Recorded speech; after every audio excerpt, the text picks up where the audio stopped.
मित्रों, जब सीता हरण के बाद भगवान श्री राम वन में सीते सीते करके विकल होकर के खोज रहे थे, उस समय एक कबंध नाम का राक्षस, जो दरअसल में एक गंधर्व था, धनु नाम का, वह सबसे पहले भगवान राम को सीता का पतला बताया कि रावण नाम का एक राक्षस है जो लंका का राजा है और वह कुबेर का छोटा भाई है। वही सीता को हरण करके यहाँ से दक्षिण दिशा की ओर गया है और हम अपने दिव्य दृष्टि से देख रहे हैं कि आप जरूर लंका पर विजय पाइएगा, सीता सहित सकुशल अयोध्या लौटिएगा। किंतु आप इसके लिए एक मतंग ऋषि के आपका भक्त सबरी नाम का एक शिष्य है, आप उससे जाकर के मिलिए, जो पंपा फूल सरोवर के पास रह रही है मतंग ऋषि के आश्रम में। आप वहीं जाइए, वह आपकी प्रतीक्षा बहुत दिनों से कर रही है, आपका वह बहुत बड़ा भक्त है, आप जाकर के सबरी से मिलिए। तो भगवान राम लक्ष्मण के साथ सबरी का आश्रम खोजते खोजते वहाँ से चले। रास्ते में भी कई ऋषि मुनि मिले, सबसे बात करते गए, किंतु कहीं रुके नहीं। सिर्फ सबरी को खोजते खोजते पंपा फूल सरोवर के पास भगवान राम लक्ष्मण के साथ गए। वहाँ सबरी राम का बहुत बड़ा भक्त थी और मतंग ऋषि के शिष्य थी। मतंग ऋषि बहुत ही सिद्ध ऋषि थे, वह बहुत सिद्ध ऋषि थे, बहुत बड़े तपस्वी थे, उनका सिद्ध बल दिगंतर तक प्रचलित था। तो मतंग ऋषि जब स्वर्ग को सिधारने लगे, जब उनका बहुत अधिक अवस्था हो गया, स्वर्ग के सिधारने लगे, तो देवलोक से उनके लिए विमान आया और अपने सभी शिष्यों के साथ उस विमान पर बैठ करके सीधे स्वर्गलोक मतंग ऋषि चले गए थे। किंतु स्वर्ग जाने से पहले मतंग ऋषि अपने परम भक्त शिष्या, जो राम की भक्त थी और मतंग ऋषि की भी बहुत बड़ी भक्त थी, तो उनसे शिष्या सबरी से कहे थे मतंग ऋषि कि तुम यहीं रहो, तुम यहीं इसी आश्रम में रहो और एक दिन भगवान श्री राम तुमसे जरूर मिलेंगे और तुमसे को खोजते हुए इस कुटिया मारेंगे। रावण सीता को हरण करके ले जाएगा और सीता का पता खोजने के लिए राम, क्योंकि मानव लीला में है, सब कुछ जानते हुए भी वो अनजान के बाद पेड़ पौधा जंगल झाड़ जीव जंतु सबसे पूछते फिरेंगे कि हमारे सीता को देखे हैं, सीता को देखे हैं, और वह खोजते हुए धनु नाम का गंधर्व उनको बताएगा तुम्हारा पता कि तुम आवेंगे तुमसे मिलने के लिए। जब राम मिलने के लिए आवे हैं तो तुम उनको सुग्रीव के पास भेज देना कि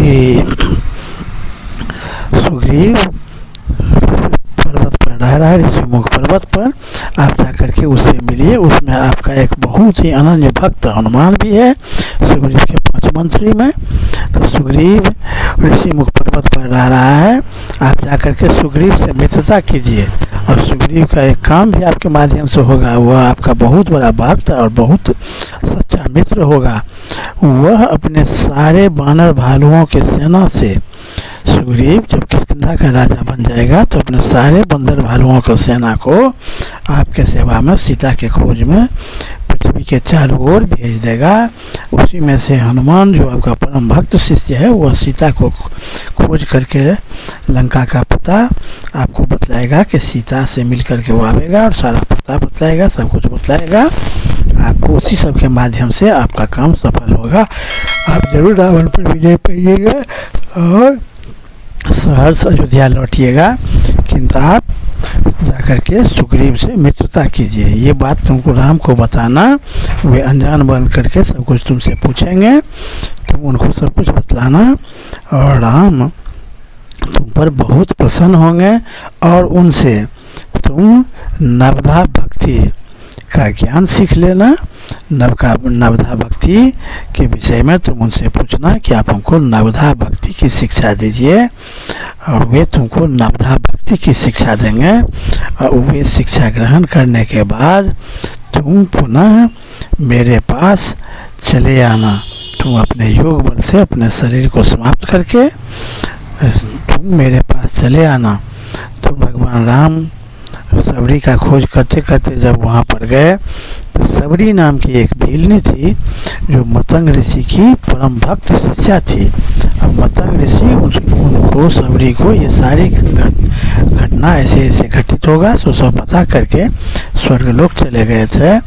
और सबरी उस दिन से श्री राम की प्रतीक्षा कर रही थी। और जब श्री राम मिले तो उनसे बहुत ज़्यादा उसको प्रसन्नता हुआ। वो रोज़ रास्ते पर फूल बिछाती थी। भगवान जिस रास्ते से उसे कुटिया में आते उस रास्ते में वो रोज़ फूल बिछाती थी और रोज़ फल फूल तोड़ करके राम के लिए रखती थी। और हमेशा इंतज़ार में रहते थे कि एक न एक दिन राम श्री हमसे मिलने आवेंगे।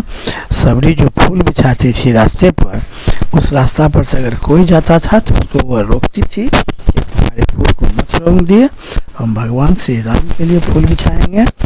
कुछ ऋषि मुनि उसको मजाक भी करते थे कि तुम तो कई वर्षों से ये फूल बिछा रही है, आज तक राम तुम्हारे पास आए हैं। तो खैर राम जब गए तो राम वहाँ जाने के बाद सबरी का आदर सत्कार स्वीकार करने के बाद राम ने कहे कि तुम्हारे गुरुदेव जिस स्थान पर बैठ करके तप करते रहे थे उस स्थान का हमें भी दर्शन कराते। तो सबरी ले गई।